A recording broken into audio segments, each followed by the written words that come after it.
إن الحمد لله نحمده ونستعينه ونستغفره ونعوذ بالله من شرور أنفسنا ومن سيئات أعمالنا من يهده الله فلا مضل له ومن يضلله فلا هادي له وأشهد أن لا إله إلا الله وحده لا شريك له وأشهد أن محمدًا عبده ورسوله أما بعد فإن خير الحديث كتاب الله وخير الهدي هدي محمد صلى الله عليه وسلم وشر الأمور محدثاتها وكل محدثة بدعة وكل بدعة ضلالة وكل ضلالة في النار فأعوذ بالله السميع العليم من الشيطان الرجيم بسم الله الرحمن الرحيم قاف والقرآن المجيد بل عجبوا أن جاءهم منذر منهم فقال الكافرون هذا شيء عجيب أإذا متنا وكنا ترابا ذلك رجع بعيد قد علمنا ما تنقص الأرض منهم وعندنا كتاب حفيظ بل كذبوا بالحق لما جاءهم فهم في أمر مريج يا أيها الذين آمنوا اتقوا الله حق تقاته ولا تموتن إلا وأنتم مسلمون يا أيها الناس اتقوا ربكم الذي خلقكم من نفس واحدة وخلق منها زوجها وبث منهما رجالا كثيرا ونساء واتقوا الله الذي تساءلون به والأرحام إن الله كان عليكم رقيبا يا أيها الذين آمنوا اتقوا الله وقولوا قولا سديدا يصلح لكم أعمالكم ويغفر لكم ذنوبكم ومن يطع الله ورسوله فقد فاز فوزا عظیما۔ ہر طرح کی تعریف اس اللہ رب العالمین کے لیے لائق اور زیبا جو سارے جہان کا اکیلا خالق ہے، مالک ہے، حاکم ہے، رازق ہے، جس کے ہاتھ میں پوری دنیا کی بادشاہت ہے اور جو اپنے عرش پر ہوتے ہوئے پوری کائنات کا نظام چلا رہا ہے۔ بعدہ اس کے تمام نبیوں اور رسولوں پر درود و سلام نازل ہوں، خصوصاً آخری نبی حضرت محمد مصطفیٰ صلی اللہ علیہ وسلم پر۔ محترم حاضرین، حج کے ایام شروع ہو چکے ہیں اور دنیا کے کونے کونے سے حجاج کرام بیت اللہ کی زیارت کے لیے نکل چکے ہیں۔ ہم اللہ سے دعا کرتے ہیں کہ اللہ رب العالمین تمام حجاج کرام کے جان و مال کی اور ان کی عزت و آبرو کی حفاظت فرمائے، اور حج کے ارکان ادا کرنے کے بعد صحت و سلامتی کے ساتھ اللہ ان کے گھروں کو واپس کر دے۔ تمام حجاج کرام کے حج کو اللہ حج مبرور بنائے۔ جن لوگوں نے اپنے دل میں یہ تمنا رکھی ہے کہ وہ زندگی میں کم سے کم ایک بار حج کریں گے، اللہ سے دعا ہے کہ اللہ تبارک و تعالی ان کے لیے آسانیاں پیدا فرمائے۔ یقیناً حج کرنا بہت ثواب کا کام ہے، حاجیوں کی خدمت کرنا بھی بہت ثواب کا کام ہے۔ اسی لیے آپ دیکھیں گے جہاں حجاج کرام کی تربیت کے لیے کیمپ لگتا ہے وہاں لوگ بڑھ چڑھ کے حصہ لیتے ہیں۔ کوئی حاجیوں کو کھانا کھلاتا ہے، کوئی پانی پلاتا ہے، کوئی ان کے رہنے سہنے کا انتظام کرتا ہے۔ یقیناً حجاج کرام اللہ کے مہمان ہیں اور اللہ کے مہمانوں کی عزت کرنا، احترام کرنا، ان کی خدمت کرنا یہ بہت ثواب کا کام۔ تو جو لوگ بھی حجاج کرام کی خدمات میں لگے ہوئے ہیں، حج ہاؤس میں یا اسی طریقے سے دوسری جگہوں پر، اللہ سے دعا ہے کہ اللہ تبارک و تعالی ان تمام کی خدمات کو بھی قبول فرمائے۔ حج اسلام کا ایک بنیادی رکن ہے۔ اللہ کے نبی صلی اللہ علیہ وسلم کی وہ مشہور حدیث جس میں آپ نے فرمایا کہ اسلام کی بنیاد 5 چیزوں پر ہے۔ شہادتین کی گواہی دینا، یعنی اللہ کے ایک ہونے کی، اور محمد رسول اللہ صلی اللہ علیہ وسلم کے نبی اور رسول ہونے کی، نماز قائم کرنا، زکوٰۃ دینا، حج کرنا اور رمضان کے روزے رکھنا۔ تو حج اسلام کے بنیادی ارکان میں سے ایک رکن ہے۔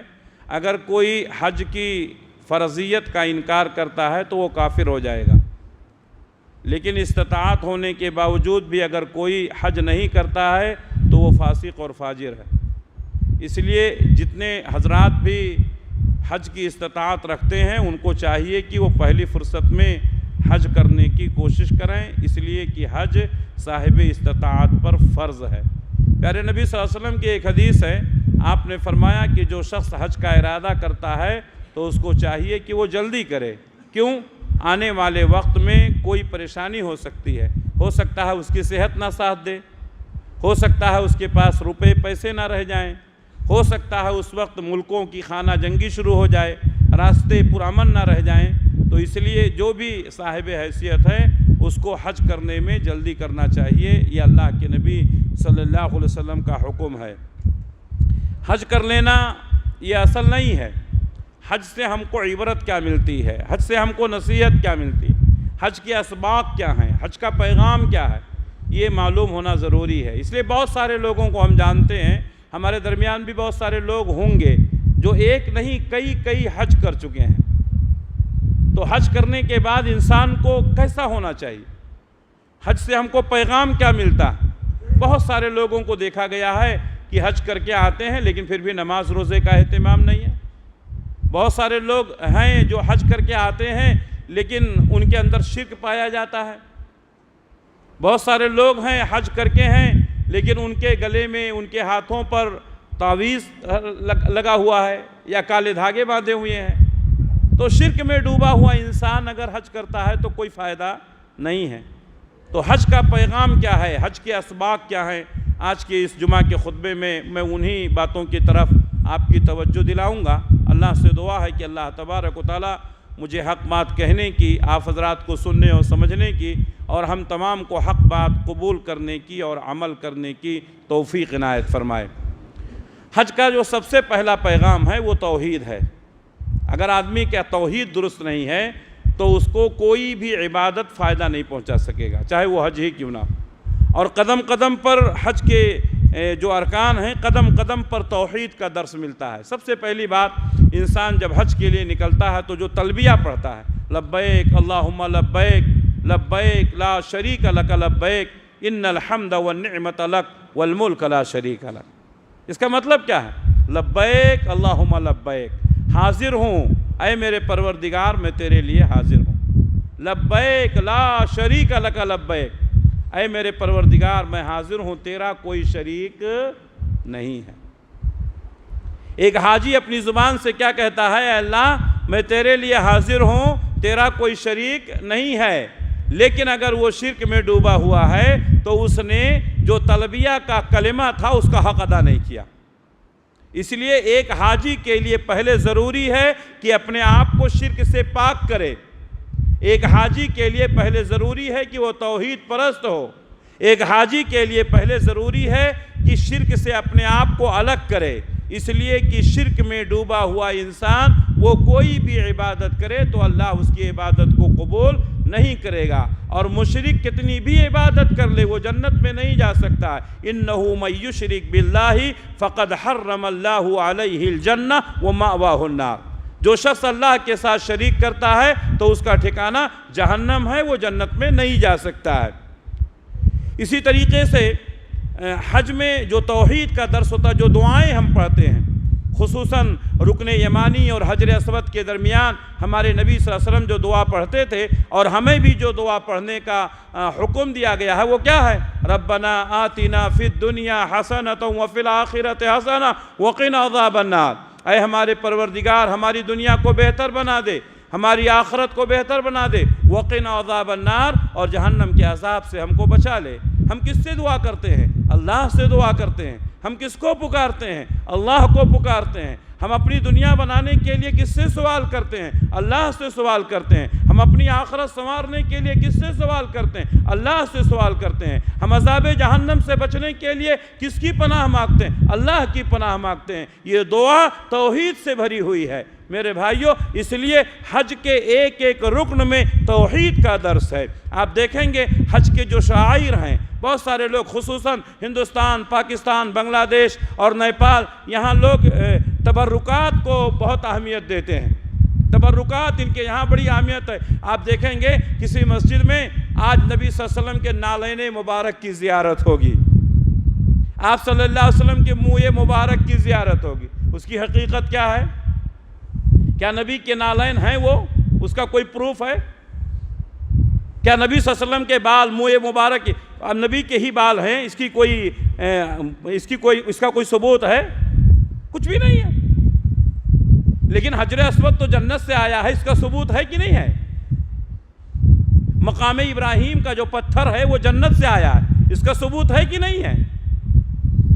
تبرکات میں ڈوبے ہوئے انسان جب مکہ مکرمہ پہنچتے ہیں اور حرم شریف کے اندر دیکھتے ہیں کہ حجر اسود ہے، جس کو مسلمان چومتے ہیں، جس کو مسلمان اشارہ کرتے ہیں، جس کو مسلمان چھوتے ہیں، اور حضرت ابراہیم علیہ السلام کا وہ پتھر جو مقام ابراہیم کے نام سے مشہور ہے، جس پر حضرت ابراہیم نے کھڑے ہو کر کے کعبۃ اللہ کی تعمیر کی تھی، یہ دونوں پتھر جنت سے آئے ہیں، اللہ کے نبی صلی اللہ علیہ وسلم کی صحیح حدیث ہے۔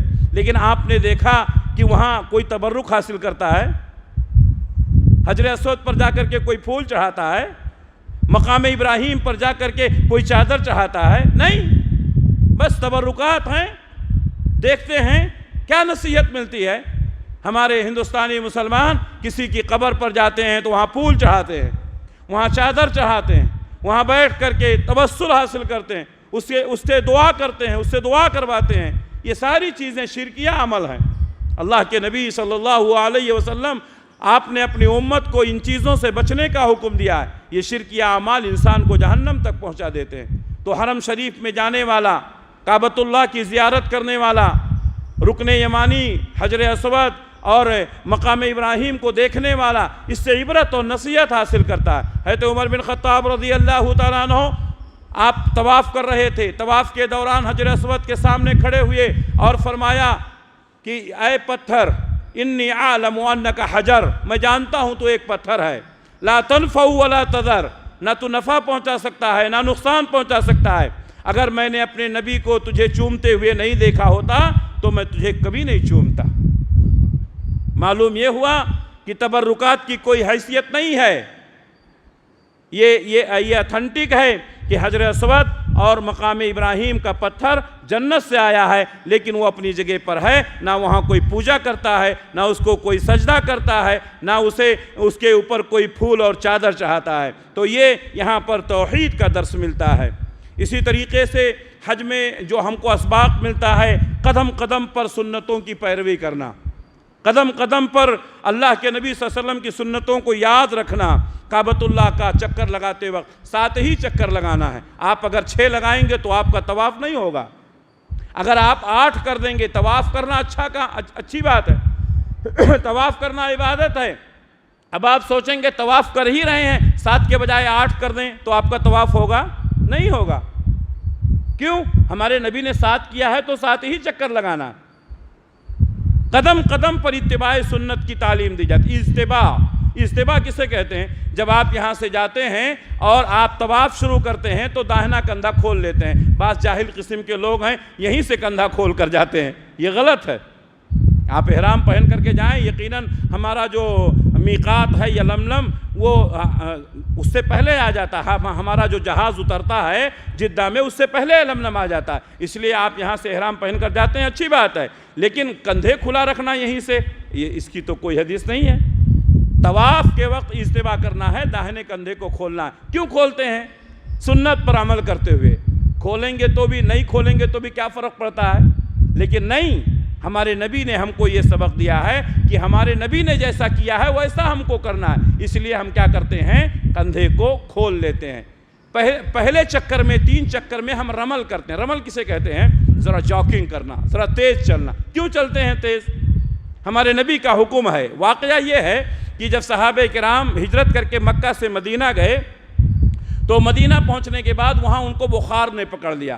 دوسرے شہر کے تھے، دوسری بستی کے تھے، وہاں کی آب و ہوا ان کو راس نہیں آئی، اور بخار کی وجہ سے بہت سارے صحابہ کمزور ہو گئے۔ تو مدینہ میں یہ خبر پھیل گئی کہ صحابہ ٹوٹ چکے ہیں، نبی کے ساتھی کمزور ہو چکے ہیں۔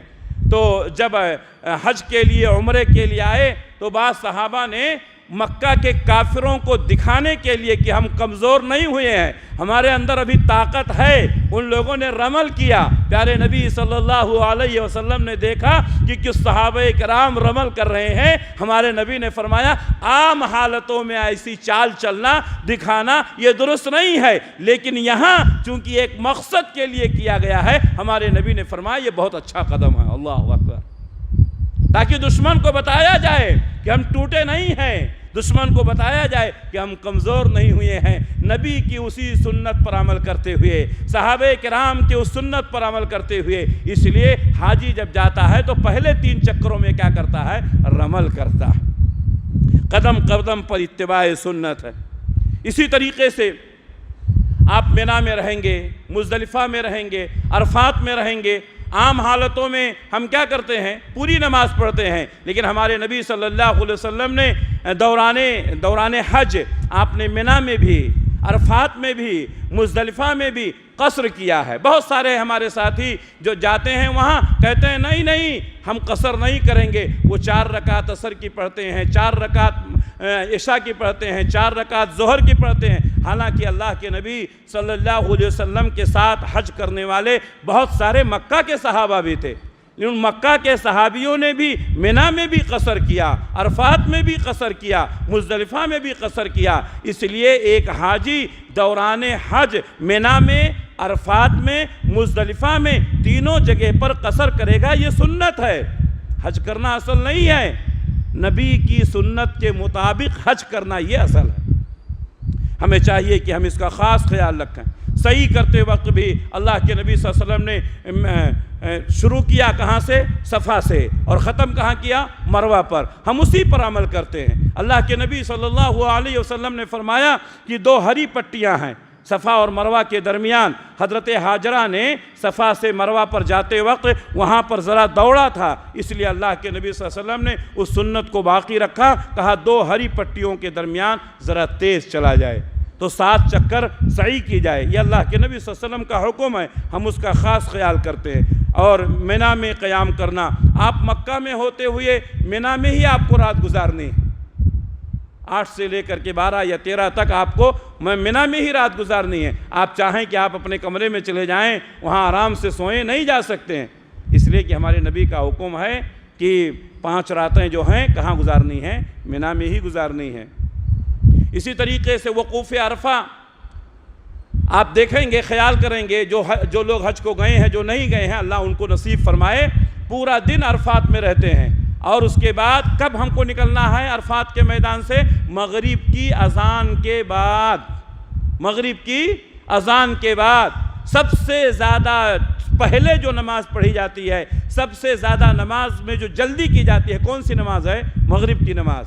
اس میں وقفہ نہیں رہتا ہے، 2-3 منٹ کا وقفہ رہتا ہے 2 رکعت سنت پڑھنے کا، اور کچھ بھی وقفہ نہیں ہے۔ باقی نمازوں میں وقفہ ہے 15 منٹ، 20 منٹ، لیکن مغرب کی نماز میں بہت مختصر وقفہ رہتا ہے۔ ہمیشہ مغرب کی نماز جلدی پڑھنے والے لیکن عرفات کے میدان میں ہوتے ہیں۔ ہمارے نبی کا حکم ہے مغرب کی اذان کے بعد نکلیں گے، لیکن نماز وہاں نہیں پڑھیں گے، نماز آپ کو مزدلفہ میں جا کر پڑھنا ہے۔ اب آپ سوچیں گے نہیں مغرب کی نماز قضا ہو جائے گی، ہم یہیں پڑھ کر جائیں گے، تو آپ کی نماز نہیں ہوگی۔ قدم قدم پر سنت کی پیروی ہے۔ جو نماز ہمیشہ جلدی پڑھتے تھے، ہمارے نبی کے حکم کے مطابق اس کو دیر کرنا ہے۔ کہاں پڑھنا ہے؟ مزدلفہ میں جا کر پڑھنا ہے۔ اگر آدھی رات سے پہلے مزدلفہ میں نہیں پہنچ سکے تو آپ جہاں ہیں وہیں پڑھ سکتے ہیں۔ اسی طریقے سے اللہ کے نبی صلی اللہ علیہ وسلم نے حج کے دوران رمی جمرات، یعنی جمرات کو آپ نے کنکریاں ماری ہیں۔ ایک جمرہ کو ایک بار کتنی کنکری مارنی ہے؟ 7 کنکریاں، ایک ایک کر کے مارنی ہے۔ اب ہماری عقل کہتی ہے، ہمارا دماغ کہتا ہے 7 کنکری مارنی ہے، بسم اللہ اللہ اکبر کہہ کے مار دیں گے تو کیا ہو جائے گا؟ نہیں ہوگا۔ کیوں؟ اس لیے کہ ہمارے نبی نے 7 کنکریوں کو 7 بار میں مارا ہے۔ تو ایک کنکری لیں گے، بسم اللہ اللہ اکبر، پھر دوسری کنکری، پھر بسم اللہ اللہ اکبر۔ مقصد کیا ہے؟ مقصد کیا ہے؟ اللہ کا ذکر کثرت سے ہونا۔ اگر ایک ہی بار میں 7 کنکریاں آپ بسم اللہ اللہ اکبر کہہ کر مار دیں گے تو نبی کی سنت پر عمل نہیں ہوگا۔ اللہ کے نبی صلی اللہ علیہ وسلم نے کہا کہ رمی جمرات کے لیے کنکریاں لاؤ۔ صحابی نے مٹر کے دانے کے برابر کنکریاں لائیں، مسور کے دانے کے برابر، مٹر کے دانے کے برابر۔ اللہ کے نبی نے فرمایا یہی سنت ہے، یہی سنت ہے، باریک کنکریاں ہوں۔ بہت سارے لوگ کیا کرتے ہیں، وہاں جاتے ہیں تو سمجھتے ہیں شیطان کو مارتے ہیں۔ ہمارے ہاں کہتے بھی ہیں بڑے شیطان کو پہلے دن مارنا ہے، باقی شیطانوں کو دوسرے دن مارنا ہے، تیسرے دن مارنا۔ شیطان نہیں ہے، وہ جمرات ہے، وہ ایک پلر ہے جو اللہ کے نبی صلی اللہ علیہ وسلم نے اس کو مارنے کا حکم دیا، ایک شعار ہے۔ آپ شیطان کو نہیں مارتے ہیں، لیکن شیطان کہتے تو ہیں شیطان کو مارتے ہیں، لیکن سب سے زیادہ شیطانی کام وہی کرتے ہیں۔ کوئی جوتے نکال کر مار رہا ہے، کوئی چپل نکال کر مار رہا ہے، بہت سارے لوگ کپڑے پھینک کر مار رہے ہیں، بہت سے لوگ پتھر پھینک کر مارتے ہیں۔ یہ سب غلط ہے، یہ سب غلط ہے۔ اللہ کے نبی صلی اللہ علیہ وسلم نے چھوٹی کنکریوں جو مٹر کے برابر ہوتی ہے، آپ نے انہی کنکریوں کا استعمال کیا ہے۔ تو قدم قدم پر سنت کی پیروی ہے۔ اسی طریقے سے ہمیں جو سبق ملتا ہے تزکیہ نفس۔ آپ نے حج کر لیا، حج کرنا کمال نہیں ہے، آپ کا نفس پاک ہوا کہ نہیں، آپ کا دل پاک ہوا کہ نہیں۔ میرے بھائیوں، اسی لیے حج میں تربیت کی جاتی ہے، شہوات پر کنٹرول، شہوات پر کنٹرول۔ آپ کی بیوی آپ کے ساتھ میں ہے، لیکن جب آپ نے احرام پہن لیا تو آپ بیوی سے ہمکنار نہیں ہو سکتے ہیں، بیوی سے ہم بستری نہیں کر سکتے ہیں، بیوی سے بوس و کنار نہیں ہو سکتے ہیں۔ کیوں؟ اس لیے کہ یہ اللہ کے نبی صلی اللہ علیہ وسلم کا حکم ہے، دوران احرام، دوران حج اپنی بیوی سے دور رہنا ہے، شہوت پر کنٹرول کرنا ہے۔ جب اپنی بیوی سے شہوت نہیں پوری کر سکتے ہیں، وہاں بہت ساری خواتین ہوں گی اور بچیاں بھی ہوتی ہیں، جوان بھی ہوتی ہیں، بوڑھی عورتیں بھی ہوتی ہیں، لوگوں کی ایک دوسرے کے اوپر نگاہیں پڑتی ہیں۔ اپنے آپ پر کنٹرول کرنا، اپنے نفس کا تزکیہ کرنا، اپنے آپ کو بچا کر رکھنا، دوسروں کی بہو بیٹیوں پر غلط نگاہ نہیں ڈالنا، یہ حج کا پیغام ہے، یہ حج کا سبق ہے۔ آپ وہاں گئے دوران حج، آپ نے دیکھا بہت ساری خوبصورت خواتین ہیں، آپ کی آنکھیں زنا کر رہی ہیں، آپ انہیں ٹکٹکی نگاہوں سے دیکھ رہے ہیں، آپ انہیں شہوت کی نگاہ سے دیکھ رہے ہیں، آپ کا حج نہیں ہوگا۔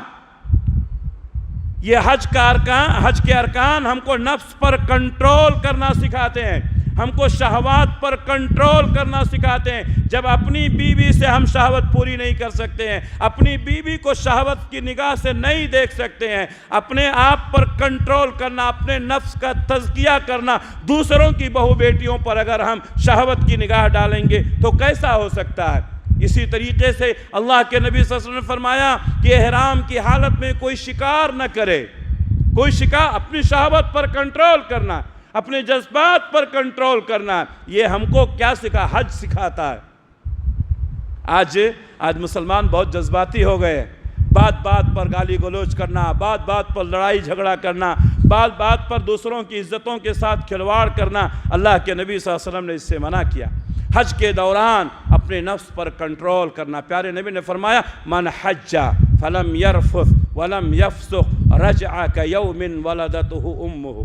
جو شخص حج کرنے گیا، اس نے کوئی شہوت پوری نہیں کی، کوئی غلط کام نہیں کیا، اور اس نے کوئی گناہ کا کام نہیں کیا، فلم یرفث ولم یفسق، نہ کوئی شہوت کا کام کیا اور نہ کوئی گناہ کا کام کیا، رجع کیوم ولدته امہ، تو وہ حج سے فارغ ہو کر کے جب آتا ہے تو گناہوں سے ایسے پاک ہو جاتا ہے جیسے کہ اپنی ماں کے پیٹ سے ابھی پیدا ہوا۔ تو ہمیں نفس پر کنٹرول کرنا سکھاتا ہے، حج ہمیں تزکیہ نفس سکھاتا ہے۔ میرے بھائیوں، ہمیں چاہیے کہ ہم اپنے دلوں کو پاک رکھیں، اپنے نفس پر کنٹرول کریں، اپنے جذبات پر کنٹرول کریں۔ اسی طریقے سے حج سے جو ہمیں حاصل ہونے والے اسباق ہیں اس میں سے ایک یہ بھی ہے کہ ہم کو حلال کی کوشش کرنی چاہیے، حرام سے بچنا چاہیے۔ ایک آدمی زندگی بھر حرام کمائی کرتا ہے، بھائی کا حق دبا کے ہے، بہن کا حق دبا کے ہے، پڑوسی کا حق دبا کے ہے، اپنے پارٹنر کا حق دبا کر کے ہے، لوگوں پر ظلم کر کے ہے۔ کہاں گیا ہے؟ حج کے لیے گیا، بہت خوش ہے کہ میں حج کرنے گیا ہوں۔ اللہ کے نبی نے فرمایا حرام کمائی کمانے والا اس کا حج نہیں ہوتا ہے۔ حج کی قبولیت کے لیے ضروری ہے کہ انسان حلال کمائے۔ اللہ تبارک و تعالیٰ نے قرآن مجید میں کئی مقامات پر نبیوں کے ذریعے سے امتوں کو یہ پیغام دیا ہے کہ اے نبی، اے رسول، آپ خود پاکیزہ چیزیں کھائیں اور اچھا عمل کریں اور اپنی امت کو بھی اسی بات کا حکم دیں۔ لہٰذا جو شخص حرام کمائی کھاتا ہے، حرام پیسے لے کے جاتا ہے، حرام کام کرتا ہے، اس کی کوئی بھی عبادت قبول نہیں ہوتی ہے۔ پیارے نبی صلی اللہ علیہ وسلم فرماتے ہیں ایک شخص دور دراز کا سفر طے کرتا ہے، سفر کے آثار نمایاں ہیں اس کے چہرے سے، اس کے کپڑے سے۔ یرفع یدیہ الی السماء، وہ اپنے ہاتھوں کو آسمان کی طرف اٹھاتا ہے، فیقول یا ربی یا ربی، وہ کہتا ہے اے میرے رب، اے میرے رب۔ پیارے نبی نے فرمایا مطعمہ حرام ومشربہ حرام وملبسہ حرام فأنا یستجاب، اس کا کھانا حرام کا تھا، اس کا پانی حرام کا تھا، اس کا لباس حرام کا تھا، فأنا یستجاب، اس کی دعا کیسے قبول کی جائے گی؟ میرے بھائیوں، حج کے ارکان میں ہمیں یہ سبق ملتا ہے کہ انسان کو قدم قدم پر اپنی کمائی پاک کرنی چاہیے۔ حرام کمائی سے کوئی بھی عبادت قبول نہیں ہوتی ہے، بلکہ پیارے نبی نے فرمایا جو جسم حرام مال سے پلا ہے وہ جہنم کا زیادہ حقدار ہے۔ حرام مال سے پلنے والا جسم یہ جنت میں نہیں جائے گا۔ اس لیے ہمیں قدم قدم پر حلال کی فکر کرنی چاہیے۔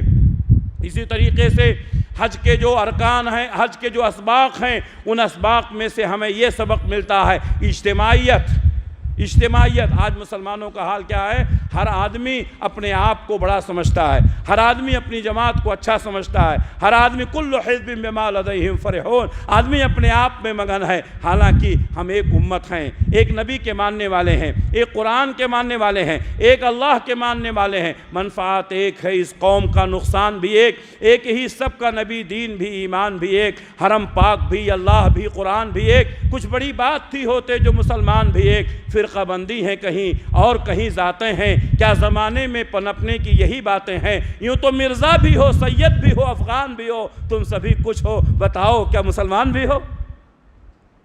ہماری لڑائی، ہمارے جھگڑے، ہمارے اختلافات، ہماری جماعتیں، ہماری مسجدیں، ہمارے ادارے سب الگ الگ ہیں، اور تعصب شیطان نے ہمارے دلوں میں ایسی نفرت بھر دی ہے کہ ہم ایک مسلمان دوسرے مسلمان کو سلام نہیں کرنا چاہتا۔ یہ ہماری جماعت کا نہیں ہے، یہ ہماری برادری کا نہیں ہے۔ خاندانوں میں، برادریوں میں، جماعتوں میں مسلمانوں کو تقسیم کر کے شیطان خوش ہے۔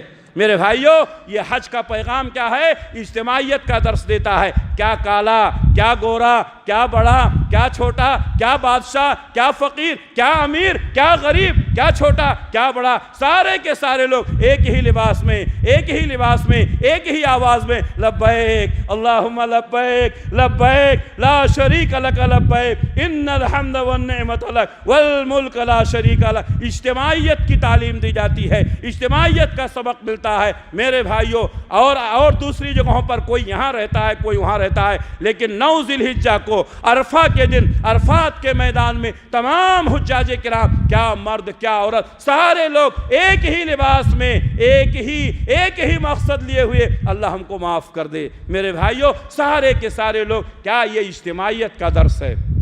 اجتماعیت، ہمارے نبی نے فرمایا الجماعت رحمت والفرقۃ عذاب۔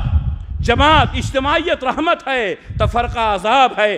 آج ہمارا حال یہ ہے کہ ہم تفرقوں میں پڑ گئے ہیں۔ میرے بھائیوں، ہمیں چاہیے کہ حج کے ان ایام سے، حج کے ان ارکان سے عبرت اور نصیحت حاصل کریں اور اجتماعیت کا ثبوت دے۔ سارے لوگ ایک ہی وقت میں، ایک ہی لباس میں، ایک ہی نعرہ اور ایک ہی اللہ کو راضی کرنے کے لیے امیری اور غریبی کے امتیاز کو مٹا دیتے ہیں۔ سارے لوگوں کا مقصد یہ ہے کہ اللہ ان سے راضی ہو جائے، اللہ ان سے راضی ہو جائے۔ ہم وہاں جا کر ایک ہو جاتے ہیں تو یہاں کیوں الگ الگ ہیں؟ یہاں کیوں الگ الگ ہیں؟ اجتماعیت کے فوائد دیکھیے میرے بھائیوں، آپ اکیلے نماز پڑھیں گے آپ کو ایک ثواب ملے گا، جماعت کے ساتھ نماز پڑھیں گے 27 گنا ثواب بڑھ جاتا ہے۔ کیوں؟ سارے لوگ ایک ساتھ میں ہیں، اللہ چاہتا ہے کہ سارے لوگ ایک ساتھ میں آئیں۔ میرے بھائیوں، آپ جب چاہیں جائیں حج کر لیں، ایسا نہیں ہو سکتا ہے۔ اس کے ارکان ہیں، اس کے ایام ہیں، اس کی تاریخیں ہیں، انہی تاریخ میں وہاں رہنا ہے۔ اللہ کے نبی نے فرمایا الحج عرفہ، حج جو ہے وہ عرفات کے میدان میں قیام کرنا ہے۔ سارے لوگ بیک وقت کیوں جاتے ہیں؟ اجتماعیت۔ اللہ کے نبی صلی اللہ علیہ وسلم فرماتے ہیں سارے کے سارے مسلمان جو بھی حج کے لیے گئے ہیں بیک وقت عرفات کے میدان میں رہتے، یہ اتنا حسین منظر ہوتا، اللہ بھی خوش ہوتا ہے اور کہتا ہے اپنے فرشتوں سے کہتا ہے اے فرشتوں گواہ رہو میں نے ان تمام کو معاف کر دیا ہے۔ میرے بھائیوں، ہمارے نبی فرماتے ہیں شیطان کو عرفہ کے دن سے زیادہ ذلت اور رسوائی کبھی نہیں ہوتی ہے۔ وہ اپنے سر پہ مٹی ڈالتے ہوئے بھاگتا ہے، اس کو کہیں سر چھپانے کی جگہ نہیں ملتی ہے کہ اللہ تعالیٰ نے بیک وقت لاکھوں لوگوں کو معاف کر دیا۔ اللہ اکبر۔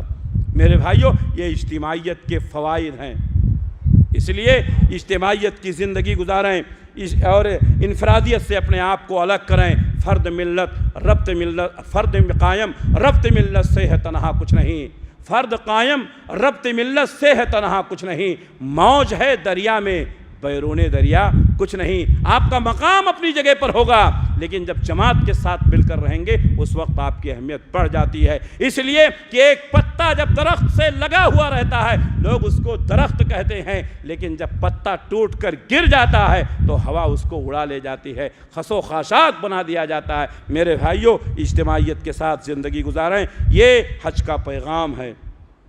اسی طریقے سے حج کے جو اسباق ہیں اس میں سے ایک سبق یہ ہے انسان آخرت کو یاد کرتا ہے۔ یہ جو لباس پہنتے ہیں، ابھی تو ماشاءاللہ بہت سارے لوگ برانڈڈ ہر چیز برانڈ، کپڑے برانڈ، چشمے، جوتے، گھڑی، سب برانڈ، پین، ہر چیز برانڈڈ ہوتی ہے۔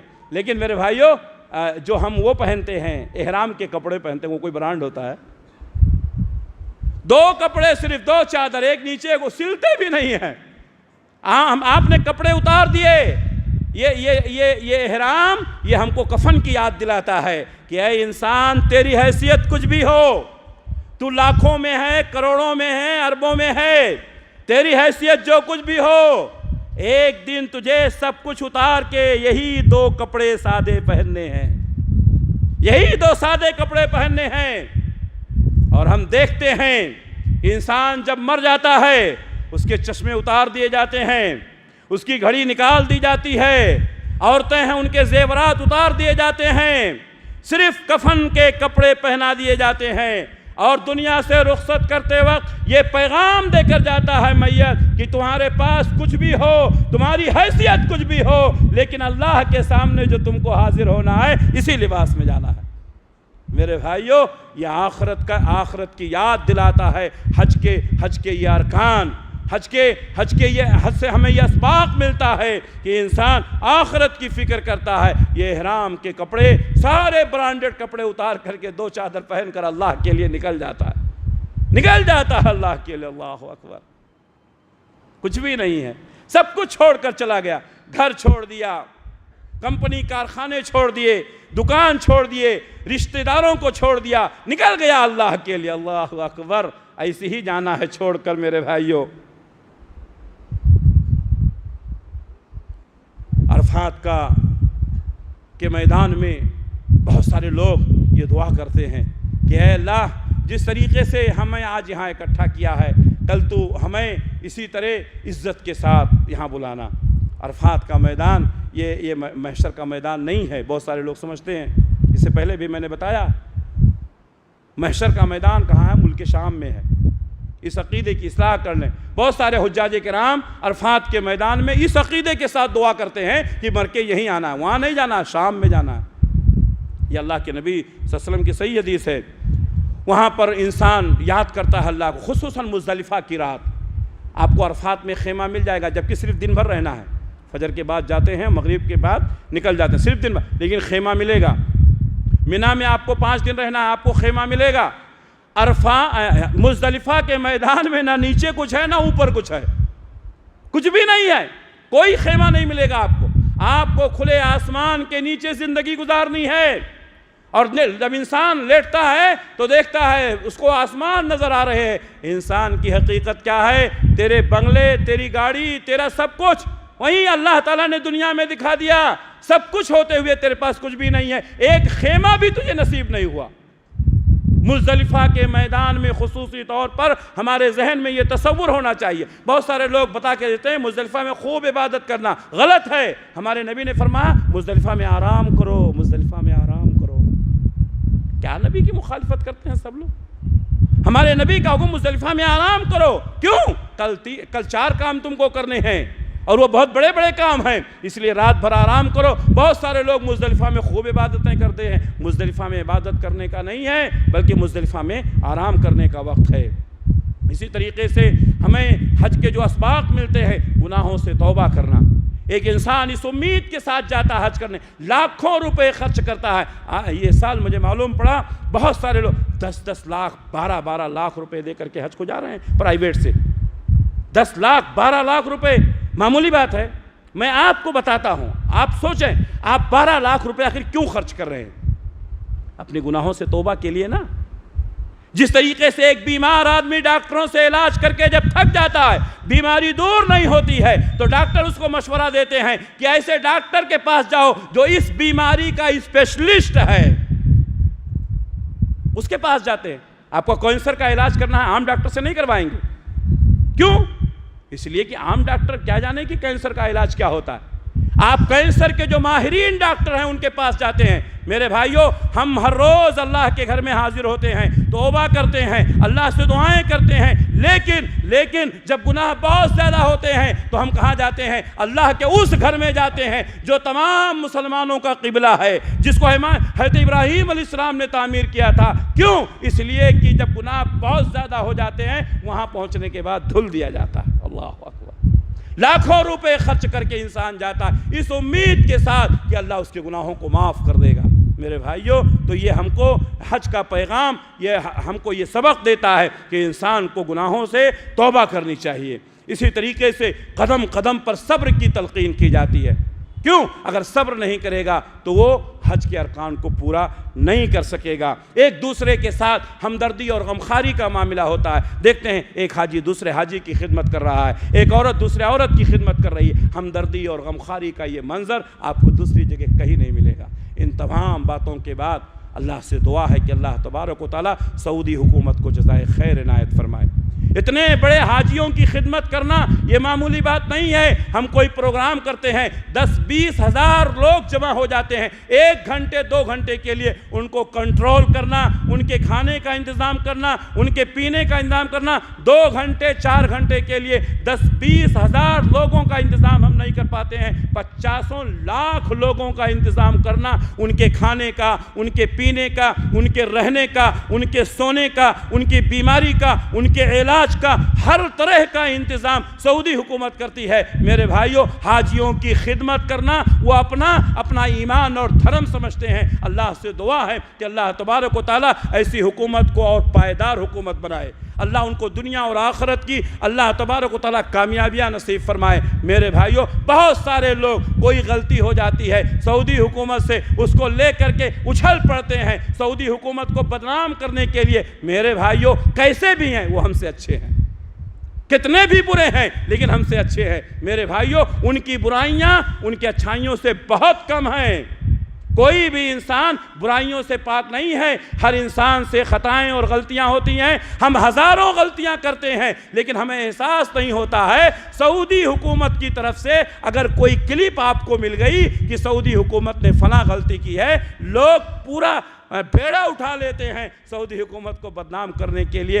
میرے بھائیوں، ان کی اچھائیاں ان کی برائیوں سے کہیں زیادہ ہیں۔ اللہ سے دعا ہے کہ اللہ تعالیٰ ان کو استقامت عطا فرمائے۔ پوری دنیا ان کی دشمن ہے، پوری دنیا ان کی دشمن ہے، مسلمانوں کی اکثریت ان کی دشمن ہے، لیکن اس کے باوجود بھی اللہ کا کرم ہے، اللہ کی رحمت ہے، یہ حکومت اپنی پوری مضبوطی کے ساتھ قائم اور دائم ہے۔ اگر ہم بھی وہی ذہنیت رکھیں گے اور ہم بھی انہی کی نظریے اور انہی کی نگاہوں سے دیکھیں گے، میرے بھائیوں، اللہ کو ہم کیا منہ دکھائیں گے؟ ہمارا دین، ہمارا دھرم تو ہم کو یہ سکھاتا ہے، کوئی آدمی تمہارے ساتھ ذرا بھی احسان کرے تو تم بھی اس کے ساتھ احسان کرو۔ اللہ سے دعا ہے کہ اللہ تبارک و تعالیٰ اس حکومت کو اور مضبوط بنائے اور بہتر طریقے سے حاجیوں کی خدمت کرنے کی توفیق عنایت فرمائے۔ اللہ سے دعا ہے کہ اللہ تبارک و تعالیٰ ہم سب کو سچا پکا مسلمان بنائے، جب تک دنیا میں رکھے اسلام پر قائم رکھے، خاتمہ ہو تو ایمان بالخیر پر ہو۔ ربنا تقبل منا